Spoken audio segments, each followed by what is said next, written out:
പൊന്നാനി ദേശീയപാതയിൽ 4 നടപ്പാലം നിർമ്മിക്കാൻ തീരുമാനമായി.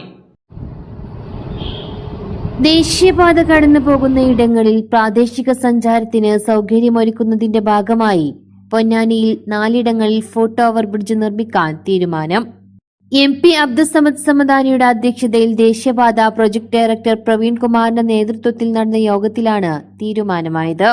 പൊന്നാനിയുടെ ഹൃദയഭാഗമായ ചെന്തപ്പടിയിൽ AC, നോൺ AC സൗകര്യങ്ങളോട് കൂടിയ സിംഗിൾ, ഡബിൾ റൂമുകൾ വാടകയ്ക്ക്, ബാത്റൂം, കിച്ചൺ, ഫർണിച്ചർ എന്നിവ ഉൾപ്പെടെ ഷോപ്പിനും ഓഫീസിനുമുള്ള റൂമുകളും ലഭ്യമാണ്.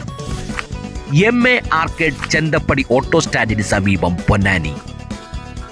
ദേശീയപാത കടന്നു പോകുന്ന Puthuponnani, MI educity, Uroob Nagar, Theyyangad school road, Eswaramangalam എന്നിവിടങ്ങളിൽ സ്ഥലലഭ്യതക്കനുസരിച്ച് ഫുട് ഓവർ ബ്രിഡ്ജ് നിർമ്മിക്കാനാണ് തീരുമാനം. പുതുപ്പൊന്നാനിയിൽ സ്ഥലം വിട്ടു നൽകാൻ MI സഭ നേരത്തെ തീരുമാനിച്ചിരുന്നു. മറ്റിടങ്ങളിൽ സ്ഥലം ഏറ്റെടുത്ത് നടപ്പാത നിർമ്മിക്കാനും തീരുമാനമായി. നടപ്പാത നിർമ്മിക്കുന്നതിന്റെ 2 വശങ്ങളിലും 3 മീറ്റർ സ്ഥലം വേണമെന്ന സാങ്കേതികത്വത്തിൽ കുടുങ്ങിയാണ് ഫുട് ഓവർ ബ്രിഡ്ജ് നിർമ്മാണം വൈകിയത്. എന്നാൽ MPയുടെ ഇടപെടലിൽ സാങ്കേതിക കുരുക്കുകൾ അഴിച്ച് ഫുട് ഓവർ ബ്രിഡ്ജ് യാഥാർത്ഥ്യമാവുകയാണ്.